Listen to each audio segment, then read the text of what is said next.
छोकरी। क्या कभी आपने अपने परिवार में किसी लड़की को ऐसे बुलाते हुए सुना है? या कभी खुद आपने किसी लड़की को छोकरी कहकर बुलाया है? शायद नहीं। लेकिन अगर आप अपने बच्चों को जिस स्कूल में भेजते हैं उसी स्कूल में आपके बच्चों को छोकरी बोलना सिखाया जाए तो आपको कैसा लगेगा? शायद बिल्कुल अच्छा नहीं लगेगा। बस यही बात थी जो बॉलीवुड के मशहूर एक्टर और कवि आशुतोष राणा के साथ ही आईएएस अफसर भी बच्चों को पढ़ाई जाने वाली कक्षा 1 की किताब की एक कविता पर भड़क गए। आखिर क्या है कविता?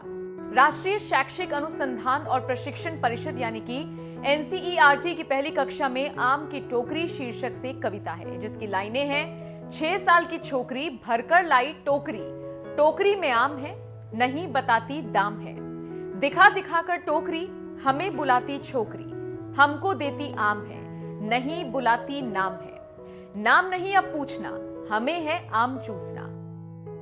बच्चों को पढ़ाने के लिए इस कविता में छोकरी, चूसना जैसे इन शब्दों का इस्तेमाल किया गया है। शायद इन्हीं शब्दों की वजह से आईएएस अफसर अवनीश शरण इस कदर चिढ़ गए कि उन्होंने कविता लिखने वाले को ही सड़क छाप कह दिया।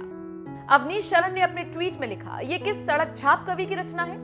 कृपया इसे पाठ्यपुस्तक से बाहर करें। आईएएस अवनीश शरण के साथ ही बॉलीवुड एक्टर आशुतोष राणा ने भी फेसबुक पर लिखा, एक तरफ हम हिंदी भाषा के गिरते स्तर और हो रही उपेक्षा पर हाय तौबा मचाते हैं और दूसरी तरफ इतने निम्न स्तर की रचना को पाठ्यक्रम का हिस्सा बना देते हैं। ऐसी रचना को निश्चित ही पाठ्यक्रम में नहीं रखा जाना चाहिए, क्योंकि जैसे सिंह की पहचान उसकी दहाड़ होती है, हाथी की पहचान उसकी चिंगाड़ होती है, वैसे ही मनुष्य की पहचान उसकी भाषा होती है। आशुतोष राणा ने इसी पोस्ट में लिखा, हमें ये याद रखना चाहिए कि बच्चे राष्ट्र की आत्मा होते हैं। यही नहीं जिनके मस्तिष्क में अतीत सोया हुआ है, यही है जिनके पहलुओं में वर्तमान करवटें ले रहा है, और यही है जिनके कदमों के नीचे भविष्य के अदृश्य बीज बोए जाते हैं। आशुतोष राणा ने इस कविता को पाठ्यक्रम से हटाने की मांग करते हुए लिखा, मुझे विश्वास है एनसीईआरटी इस पर निश्चित ही विचार करेगा। आईएएस अफसर से लेकर आशुतोष राणा तक तमाम दिग्गजों ने जब इस कविता पर सवाल उठाए तो खुद एनसीईआरटी को इस मुद्दे पर सामने आकर सफाई देनी पड़ गई।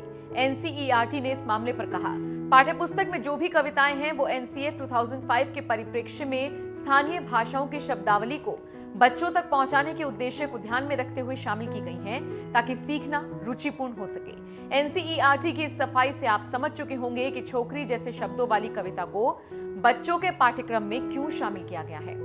सरकार का मानना है कि इस कदम से बच्चों के अंदर स्थानीय भाषा की शब्दावली मजबूत होगी और अपनी लोकल भाषा में कविता पढ़कर बच्चों को भी पढ़ाई में दिलचस्पी होगी। छोकरी वाली कविता पर जिस तरह से एनसीईआरटी ने सफाई दी है और आशुतोष राणा के साथ साथ आईएएस अफसर तक ने इस कविता पर सवाल उठाया है, इस मुद्दे पर आपका क्या कहना है? क्या आपको भी लगता है बच्चों को पढ़ाने वाली कविता में एक लड़की के लिए छोकरी जैसे शब्द का इस्तेमाल नहीं करना चाहिए?